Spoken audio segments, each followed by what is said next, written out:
হরে কৃষ্ণ, রাধে রাধে, নিতাই গৌর হরি বল। তো আজকের আমরা এসেছি অম্বুবাচী সম্পর্কে জানার জন্য। অম্বুবাচী আষাঢ় মাস পড়ে গেছে, তো অম্বুবাচী সবার মনে প্রশ্ন, কবে অম্বুবাচী পড়ছে, কি করব, নানান ধরনের প্রশ্ন আসছে।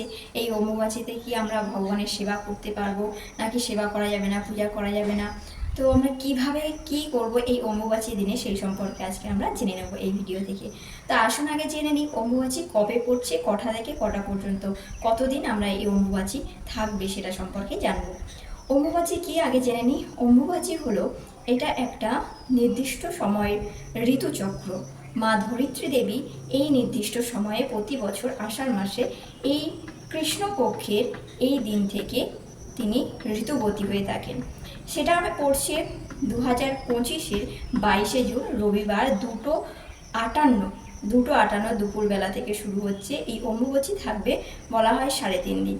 তো এই 22শে জুন এদিনকে আবার একাদশী রয়েছে। তো এই একাদশীর দিন 2:58 থেকে শুরু হবে, দুপুর চলবে 25শে জুন বুধবার রাত্রি 3:22 পর্যন্ত। তো এই যে একটা নির্দিষ্ট সময় আছে, এটা আমরা সবাই জানি, সকল মা বোনেরাই প্রতি মাসে ঋতুবতী হয়ে থাকেন, কিন্তু ধরিত্রী দেবী প্রতি বছর এই একটি নির্দিষ্ট সময়ে ঋতুবতী হয়ে থাকেন।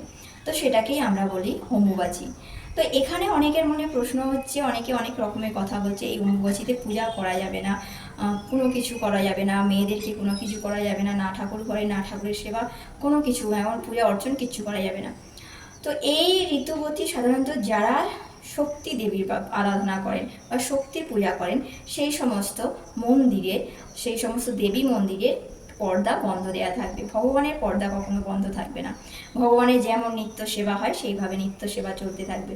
যেমন অনেকে প্রশ্ন করছে, বাড়িতে লাড্ডু গোপাল রয়েছে, গোপালকে আমরা কিভাবে কি করব, আমরা কি গোপালকেও পর্দা ঢাকা দিয়ে রেখে দেবো? তা না, ভগবানের যেমন নিত্যদিনের সেবা হয় সেইভাবে নিত্যদিনের সেবা চলবে। শুধুমাত্র যে সমস্ত দেবী শক্তির মন্দির রয়েছে বা দেবী মায়ের মন্দির রয়েছে সেগুলো পর্দা দেওয়া থাকবে, কিন্তু ভিতরে মা দেবীদের যে সেবা থাকে, নিত্য সেবা পূজারী প্রভু করতে পারেন।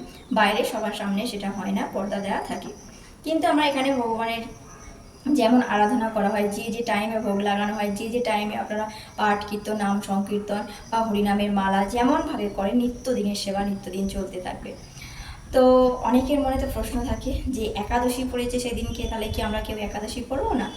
না, অবশ্যই আমরা ব্রত পালন করব। 22শে জুন 2025 রবিবার আমরা যোগিনী একাদশীর ব্রত পালন করব। প্রকাশ্যভাবে দেবী শক্তির আরাধনা হবে না, সেটা ভিতরে পর্দার ভিতরে করা হবে। আর অন্যান্য যে দেবীর দেবতাদের মন্দির আছে, সব মন্দিরের দরজা কিন্তু খোলাই থাকে। আর ভগবানের সেবা সবসময় নিত্য সেবা চলতে পারবে। মাতাজিরাও নিত্য সেবা করতে পারবে, রন্ধন যেমন রন্ধন করেন রন্ধন করতে পারবে, ভগবানকে ভোগ লাগাতে পারবেন, ভগবানের অর্চন সেবা যা যা থাকে সমস্ত কিছু করতে পারবেন। আর উপরন্তু এই যে অম্বুবাচী চলাকালীন, তো আমরা ভগবানের নাম যত গুণগান করব বা নাম কীর্তন যত করব, ধরিত্রী দেবী তত সন্তুষ্ট পাবেন। কারণ এই কটা দিন তো খুবই কষ্টের মধ্যে থাকেন ধরিত্রী দেবী, তা যখন তিনি শুনবেন ভগবানের নাম কীর্তন পাঠ কীর্তন, তাতে তিনি কী হবে, আনন্দিত পাবেন। কৃষ্ণ মানে ভগবানের কথা শুনলেন উনি ভাববেন আমার প্রভুর কথা হচ্ছে, ওনার কষ্টটা একটু হলেও লাঘব হবে। তো সেই জন্য আমরা ভগবানের কোনো সেবা বন্ধ রাখবো না, ভগবানের নিত্য সেবা করতে থাকবো।